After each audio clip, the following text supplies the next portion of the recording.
அனைவருக்கும் வணக்கம். இன்னைக்கு நான் உங்களுக்கு காம்பு வடகம் செய்து காட்ட போகிறேன். ஏன்னு சொன்னால் இந்த காம்பு வடகம் வந்து நீரிழிவு நோய்க்கு சிறந்தது.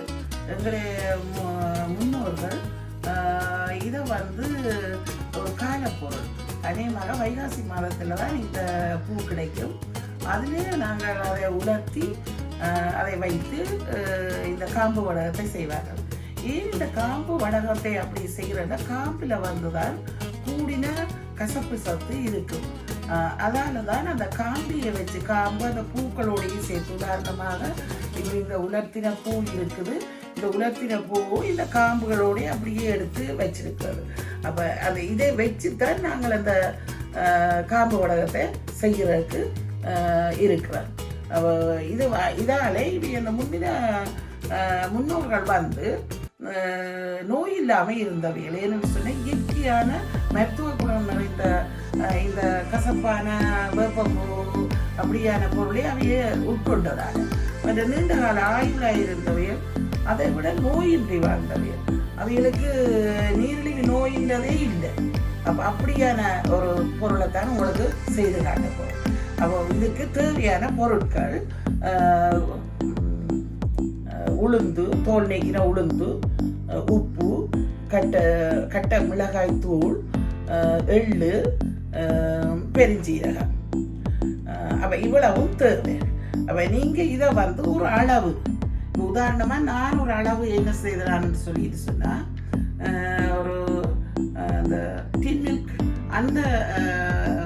அந்த டின்னை எடுத்து அதிலே ஒரு டின்னு சொல்லிட்டு சொன்னால் அதுக்கு ஒரு மேசக்கரண்டி உப்பு, இந்த ஒரு மேசக்கரண்டி உப்பு, ஒரு மேசக்கரண்டி கட்டத்தூள், தேவையான அளவு. அதை நீங்கள் ஒரு எள்ளு வந்து நாங்கள் தேவையான அளவு எங்களுக்கு ஏற்ற மாதிரி கொஞ்சமாக இருக்கணும்னா கொஞ்சம் செய்யலாம்.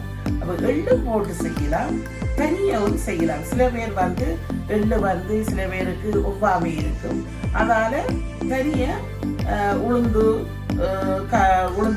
கட்டத்தூள், உப்பு, பெருஞ்சீரகம் இதையும் சேர்த்து காம்பு வடகம் செய்யலாம். அப்போ உங்களுக்கு ரெண்டையும் செய்து காட்டப்படும். முதலாவது எள்ளு சேர்க்காத முதல் செய்து காட்டப்படும். பிறகு அதுக்கு மீதிக்கு எள்ளை சேர்த்து செய்து காட்டும்.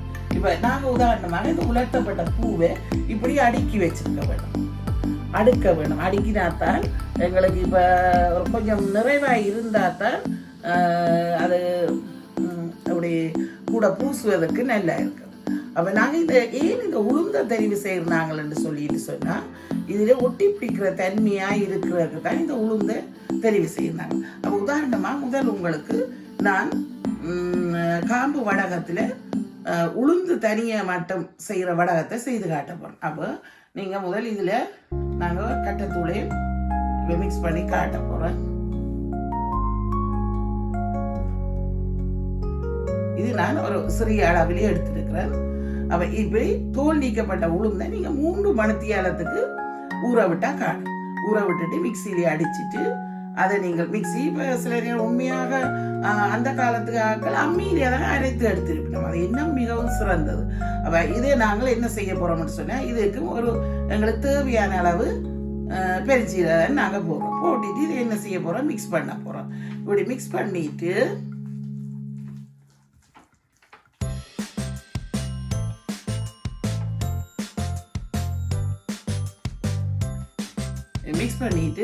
நீங்கள் இது என்ன செய்ய வேணும்னா, நாங்கள் முதலே பார்க்க வேணும். இதில் எடுத்துட்டு இதை இப்படி வச்சு கொண்டு இந்த இதில் இப்படி பூசுறது.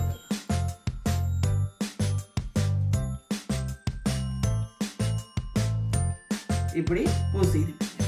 ரைட், இது நாங்கள் தனியாக உளுந்து சேர்ந்தது பூசுகிறோம். இப்போ அடுத்ததும் என்ன ஒரு இதில் செய்கிறோம். இதை நாங்கள் அளவுக்கு செய்யலாம். எங்களுக்கு தேவையான அளவுக்கு பிரிச்செடுக்கலாம். நான் வந்து இதை இப்போ உங்களுக்கு கொஞ்சம் குறைவாக எடுத்து செய்து காட்டுறேன். ஏன்டா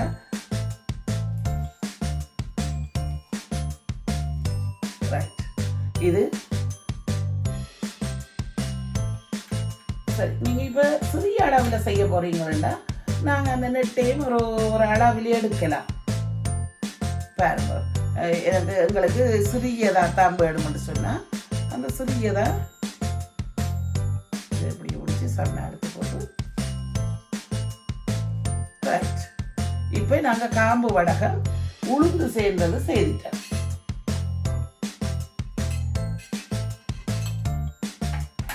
சரி, அடுத்தது இப்போ நீங்கள் ஈஸியாக நான் அடுத்ததை நான் உங்களுக்கு செய்து காட்டுறதுக்காக வேண்டி அடுத்த நாங்கள் எள்ளை சேர்த்து செய்ய போகிறோம். எள்ளை அப்போ நாங்கள்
சொல்லுவீங்கன்னா தனியாக எங்களுக்கு எள்ளு சேர்க்காம செய்துதாங்கன்னு சொல்லிடு ஏன்டா கசப்பு கூட வேணும்னு சொல்லிடு.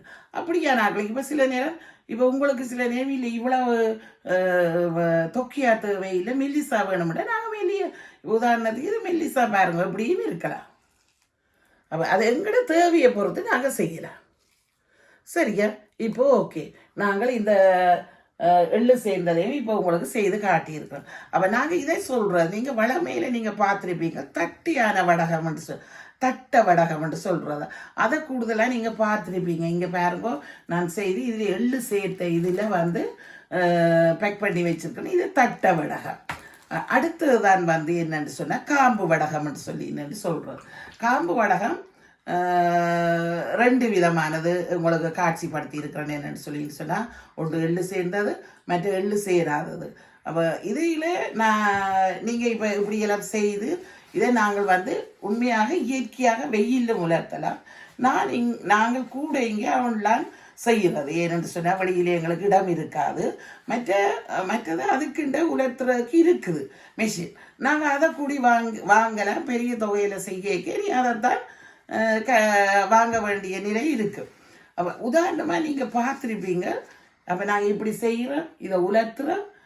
உலர்த்தி நல்ல அந்த உலர்த்தி அதில் ஒட்டு தண்ணித்தன்மை இல்லாமல் இருக்க வேணும்.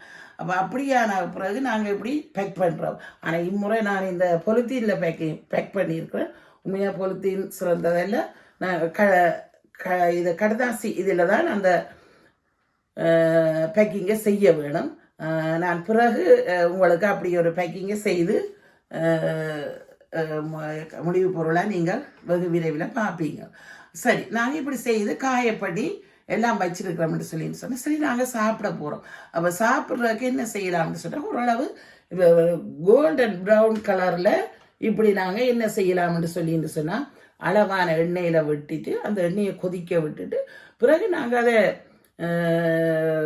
இப்போ கேஸ்லேன்னு சொன்னால் கேஸை ஆஃப் பண்ணிட்டு பொரிச்சோம்னு சொல்லின்னு சொன்னால் ஒரு சீரான வெப்பத்திலே அது பொரியும். அல்லது அடுப்பில்ன்னு சொன்னாலும் நாங்கள் அடுப்பின் அந்த விறகு எரிக்கிற இதை வந்து நாங்கள் குறைச்சி செய்யலாம். அப்படி செய்து உண்மையாக இது ஒரு நல்லது. நாங்கள் அந்த ஏன்னு சொன்னால் அந்த இதை முழுமையாக சாப்பிடக்க இந்த காம்பு எல்லாமே நாங்கள் சாப்பிடுவோம். மெல்ல மெல்லமாக மென்று சாப்பிடக்க அந்த சில நேரம் சிலது சாதமாக குத்தும். ஆனால் அது எல்லாமே அந்த கிறிஸ்டியாக இருந்தால் சாப்பிடக்கூடியதாக இருக்கும். இது ஒரு சிறந்த கசப்புத்தன்மை வாய்ந்த ஒரு உணவு. இந்த உணவை நாங்கள் குரக்கன்பட்டோடு சேர்த்து சாப்பிடலாம், சோத்தோடு சேர்த்து சாப்பிடலாம், எல்லா வகையான இதுகளோடும் சேர்த்து சாப்பிடலாம். அநேகமாக நீங்கள் இதை நாங்கள் ஒரு மிரக்கறி வகை செய்யக்க இது வடகம் செய்யணும், வடகம் பொரிப்போம். அதே இதில் நீங்கள் இந்த காம்பு வடகத்தை நீங்கள் பயன்படுத்தினீங்கன்னு சொன்னால் அதில் நல்ல சத்துக்கள் எல்லாம் இருக்குது. நீங்கள் உதாரணமாக டாக்டர் கார்த்திகேயன் வந்து சில அறிவுரைகள் கூறியிருப்பார். இந்த ஆக்கள் இப்போ உதாரணமாக டயபிட்டிஸ் நீரிழிவு நோய் ஆளாக்கள் மட்டும் சாப்பிட்றது இல்லை. சாதாரண ஆக்களும் கிழமையில் ஒரு 20% கசப்பு தன்மையான உணவுகள் எடுக்க வேணுமா. தயவு செய்து இந்த உணவுகள் இந்த பூவெல்லாம் இயற்கையாயே நாங்கள் எங்கேயோ மரங்கள் இருக்கிற இடத்துல அதை பறித்து அதை உலர்த்தி தரமாக அந்த ஒரு உயரமான இடத்துல அதை வச்சு வடிவாக செய்ய வேணும். என்று சொன்னால் மண்ணுகள் கல்லுகள் ஒன்றும் இல்லாமல் தூசுகள் இல்லாமல் அப்படி எல்லாம் உலர்த்திய பிறகு அதை நாங்கள் எங்களுக்கு தேவையான மாதிரி சேகரித்து வைக்கலாம். உடனே தான் எல்லாம் செய்யணும்னு இல்லை. தேவையான நேரத்தில் வெயில் இருக்கிற நேரத்தில் நீங்கள் என்ன செய்யலாம், எடுத்து இப்படி செய்து போட்டு இதை நீங்கள் இப்படி காய பண்ணி வச்சு இப்படியான பொருளாக முடிவு பொருளாக வரும். இங்கே பாருங்க, நான் இப்படி செய்து இது காய பண்ணி இப்படி பேக் பண்ணி இருக்குது. அப்போ அதில் இந்த நோட்டும் போட்டிருக்கு. இப்போ சில பேர் என்னென்ன இதுகள் எல்லாம் இருக்கும் என்று சொல்லின்றத நோட் போட்டிருக்குறேன்.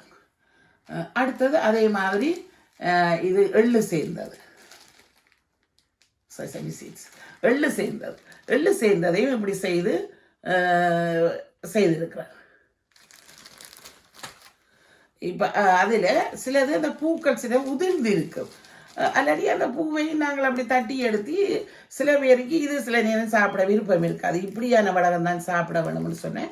இதுக்கு எள்ளு சேர்த்து செய்யலாம், எள்ளு சேர்க்காமையும் செய்யலாம். இது எள்ளு சேர்க்காம செய்தது, இது எள்ளு சேர்த்து செய்த தட்டை வடகம்.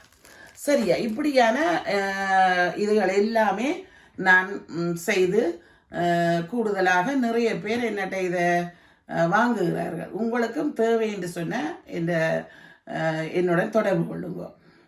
அடுத்தது இப்போ இதை நாங்கள் இப்படி முழுமையாக பொறிக்கணும் இல்லை, இதில் ஒன்றை எடுத்து 2ஆக வெட்டி கூடி அதை பொறிக்கலாம்.